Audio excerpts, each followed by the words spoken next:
ਜਦੋਂ ਸਟਾਰਟਅਪ ਹੋਇਆ ਇਹ ਕਿਵੇਂ ਹੋਇਆ, ਤੁਹਾਨੂੰ ਫਾਲਜ ਕੀ ਹੋਇਆ ਸੀ? ਤਾਂ ਨਹੀਂ ਲੱਗਿਆ ਕਿਵੇਂ ਕੀ? ਉਹੀ ਤੁਹਾਨੂੰ ਦੱਸਿਆ ਕਿ ਦੁੱਧ ਲੈਣ ਗਿਆ, ਦੁੱਧ ਅਟੈਕ ਅਚਾਨਕ ਅਟੈਕ ਹੋ ਗਿਆ। ਅੱਛਾ, ਦੁੱਧ ਲੈਣ ਗਏ ਜੇ ਤੇ ਤੁਸੀਂ ਕਿਹਾ ਕਿ ਉਹ ਸ਼ੌਪਰ ਦੁੱਧ ਵਾਲਾ ਬੈਗ ਮੇਰੇ ਹੱਥੋਂ ਡਿੱਗ ਪਿਆ? ਹਾਂਜੀ, ਹੱਥੋਂ ਡਿੱਗਿਆ ਭਾਈ, ਉਂਗਲਾਂ ਖੁੱਲ ਗਈਆਂ। ਇਹ ਦੇਖੋ ਜਿਵੇਂ ਹੁਣ ਹੱਥ ਹੋਇਆ ਇੰਝ ਹੋ ਗਈਆਂ। 2 ਸਾਲ ਹੋ ਗਏ ਨੇ ਤੇ ਮੰਜੀ ਤੇ ਉਹ ਕਿਰਾਏ ਤੇ ਘਰ ਏ।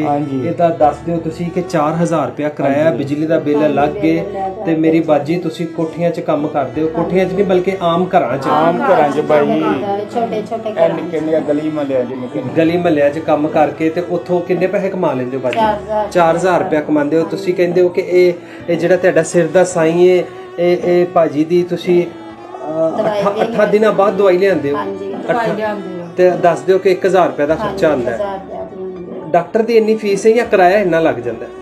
ਕਿਰਾਇਆ ਲਾ ਕੇ ਤੇ 1000 ਰੁਪਏ ਲੱਗ ਜਾਂਦਾ। 1000 ਰੁਪਏ ਦਵਾਈ ਦਾ।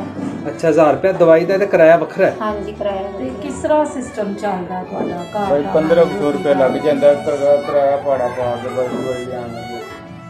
ਬੜਾ ਮੁਸ਼ਕਿਲ ਰੈਂਟ ਤੇ ਤੁਹਾਡਾ ਘਰ, ਛੋਟੇ ਬੱਚੇ ਨੇ, ਬੱਚੀਆਂ ਨੇ, ਇੱਕ ਬੱਚੀ ਤੁਹਾਡੀ। ਖੁਦਾ ਤੁਹਾਡੇ ਤੇ ਰਹਿਮ ਕਰੇ ਬਾਜੀ, ਤੁਸੀਂ ਬੜੇ ਮਜ਼ਬੂਤ ਹੋ। ਮੈਂ ਦੇਖਿਆ ਕਿ ਤੁਸੀਂ ਭਾਈ ਨੂੰ ਮੋਢਿਆਂ ਤੇ ਚੁੱਕ ਲੈਂਦੇ ਹੋ ਤੇ ਜਿਸ ਬੰਦੇ ਨੇ ਜਿਸ ਸਿਰ ਦੇ ਸਾਈ ਨੇ ਘਰ ਨੂੰ ਮੋਢਿਆਂ ਤੇ ਚੁੱਕਣਾ ਹੀ, ਤੁਸੀਂ ਉਹਨੂੰ ਮੋਢਿਆਂ ਤੇ ਚੁੱਕ ਲਿਆ।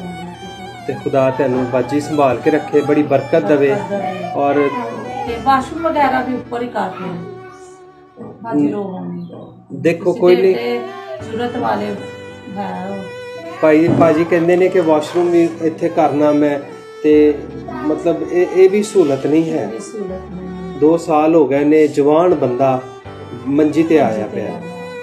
ਖੁਦਾ ਤੁਹਾਡੇ ਤੇ ਰਹਿਮ ਕਰੇ, ਖੁਦਾ ਤੁਹਾਨੂੰ ਸੰਭਾਲ ਕੇ ਰੱਖੇ। ਤੁਸੀਂ ਇਸ ਤੋਂ ਪਹਿਲੇ ਦੱਸ ਦਿਓ ਕਿ ਗੱਡੀਆਂ ਧੋਂਦੇ ਸੀ? ਹਾਂਜੀ ਭਾਈ। ਗੱਡੀਆਂ ਕਿੱਥੇ? ਐਸ਼ੀਦਰੇ ਮੋੜ ਤੇ ਅੱਡਾ ਨਹੀਂ ਜਿਹੜਾ ਟੋਲੇ ਵਾਲਾ ਇੱਥੇ, ਇਸ ਤੋਂ ਪਹਿਲੇ ਲਾਰੀ ਅੱਡੇ ਹਾਂ ਬਾਈ। ਲਾਰੀ ਅੱਡੇ ਗੱਡੀਆਂ ਧੋਂਦੇ ਸੀ? ਹਾਂਜੀ। ਤੇ ਬੱਚਿਆਂ ਦਾ ਸਿਸਟਮ ਚਲਾਉਂਦੇ ਸੀ? ਬਿਮਾਰ ਤੇ ਮੈਂ ਇੱਥੇ ਹੀ ਹੋਇਆ ਜੋ ਸਿੱਧਰੇ ਮੋੜ ਤੇ। ਅੱਛਾ, ਖੁਦਾ ਤੁਹਾਡੇ ਨਾਲ ਹੋਵੇ। ਤੇ ਬੱਚੇ ਨੇ ਤੁਹਾਡੇ ਇਹਨਾਂ ਹਾਲਾਤਾਂ 'ਚ ਪੜ੍ਹ ਵੀ ਨਹੀਂ ਪਾਏ? ਹਾਂਜੀ। ਪਹਿਲੇ ਬੱਚੇ ਜੀ ਤੁਹਾਡੇ? 4 ਬੇਟੀਆਂ ਨੇ ਤੇ 1 ਬੇਟਾ ਹੈ। ਬੇਟਾ ਕਿੰਨੇ ਸਾਲ ਦਾ? ਉਹਦਾ ਵੀ ਹੱਥ ਪ੍ਰੈਸ ਚ ਹੈ, ਮਾਮੇ ਕੋਲ 12 ਸਾਲ ਦਾ ਕਿ 13 ਸਾਲ ਦਾ? ਦੱਸਦੇ ਨੇ ਮੈਡਮ ਕਿ ਉਹਨਾਂ ਦੇ ਬੇਟੇ ਦਾ ਹੱਥ ਵੀ ਡੈਮੇਜ ਹੋ ਗਿਆ, ਪ੍ਰੈਸ 'ਚ ਆ ਗਿਆ। ਕੀ ਘਰ ਦੇ ਕਿੰਨੇ ਹਾਲਾਤ ਮੁਸ਼ਕਿਲ ਹੋ ਜਾਂਦੇ ਨੇ ਛੋਟੇ ਜਿਹੇ ਨੂੰ ਕਾਰੋਬਾਰ। ਬਾਜੀ ਅਸੀਂ ਖੁਦਾ ਦੇ ਜ਼ੋਰ ਰੱਖਦੇ ਹਾਂ, ਕੋਈ ਜ਼ਰੂਰ ਤੁਹਾਨੂੰ ਕੋਈ ਖੁਦਾਵੰਦ ਕੋਈ ਕਾਰੋਬਾਰ ਦੇਵੇ ਆਪਣਾ। ਦੇਖੋ ਕਿਰਾਏ ਤੇ ਘਰ ਹੈ, ਕਿਰਾਏ ਦੀ ਜ਼ਿੰਦਗੀ ਜੀ ਰਹੇ ਹੋ ਤੁਸੀਂ। ਫੂਡ ਦਾ ਇੰਤਜ਼ਾਮ ਕਰਨਾ, ਡੇਲੀ ਦਾ ਇੰਤਜ਼ਾਮ ਕਰਨਾ, ਗੈਸ ਦਾ ਸਿਲੰਡਰ ਅਸੀਂ ਵੇਖ ਲਿਆ, ਬਿਜਲੀ ਦਾ ਬਿੱਲ ਦਿੰਦੇ ਨੇ, ਹਫਤੇ 'ਚ 4 ਦਫਾ ਇਹਨਾਂ ਨੂੰ ਡਾਕਟਰ ਤੇ ਲਿਜਾਣਾ ਹੈ, ਇਹਨਾਂ ਦੀ ਦਵਾਈ ਦਾ ਖਰਚਾ ਹੈ। ਉਹ ਆਮ ਛੋਟੇ ਛੋਟੇ ਘਰਾਂ 'ਚ ਕੰਮ ਕਰਦੇ ਨੇ, 4000 ਦਾ। ਤੇ ਬਾਜੀ ਖੁਦਾ ਤੁਹਾਡੇ ਦੇ ਹਾਲਾਤ ਬਦਲੇਗਾ, ਖੁਦਾ ਦੇ ਹਜ਼ੂਰ ਤੁਸੀਂ ਈਮਾਨ ਰੱਖਦੇ ਹੋ? ਈਮਾਨ ਰੱਖੋ। ਕਿਉਂ ਬਾਜੀ? ਯਿਸੂ ਮਸੀਹ ਤੇ ਈਮਾਨ ਰੱਖਦੇ ਹੋ ਕਿ ਉਹ ਹਾਲਾਤ ਬਦਲ ਦੇਗਾ ਸਾਡੇ? ਜ਼ਰੂਰ ਬਦਲੇਗਾ। ਆਮੀਨ। ਬੜਾ ਉੱਚੀ ਬੋਲੋ। ਜ਼ਰੂਰ ਬਦਲੇਗਾ। ਆਮੀਨ। ਖੁਦਾ ਤੁਹਾਡੇ ਨਾਲ ਹੋਵੇ। ਖੁਦਾ ਤੁਹਾਡੇ ਨਾਲ ਹੋਵੇ। ਤੇ ਬਾਜੀ ਨੂੰ ਗਿਫਟ ਕਰੋ। ਬਾਜੀ 5000 ਰੁਪਏ ਆ ਜਾਏ, ਇਹਦੇ ਨਾਲ ਤੁਸੀਂ ਘਰ ਦਾ ਰਾਸ਼ਨ ਵਗੈਰਾ ਲੈ ਕੇ ਆਓ। ਠੀਕ ਹੈ। ਛੋਟੀਆਂ ਬੱਚੀਆਂ ਨੇ। ਦੇਖੋ ਇਹ ਕੋਈ ਬਹੁਤੇ ਨਹੀਂ, ਅਸੀਂ ਖੁਦਾ ਦੇ ਜ਼ੋਰ ਰੱਖਿਆ। ਖੁਦਾ ਆਪਣੇ ਬੰਦਿਆਂ ਦੀ ਡਿਊਟੀ ਲਾ ਦੇਗਾ, ਉਹ ਮਿਹਰਬਾਨ ਖੁਦਾ ਹੈ। ਅਸੀਂ ਸਿਰਫ ਸਰਵੇ ਕਰਨ ਆਏ ਸਾਂ। ਅੱਜ ਸਰਵੇ ਹੈ ਤੇ ਅਸੀਂ ਦੇਖਿਆ, ਹਾਲ ਚਾਲ ਪੁੱਛਿਆ ਤੇ ਜ਼ਰੂਰ ਭਾਜੀ ਦੀ ਖੁਦਾ ਮਦਦ ਕਰੇਗਾ।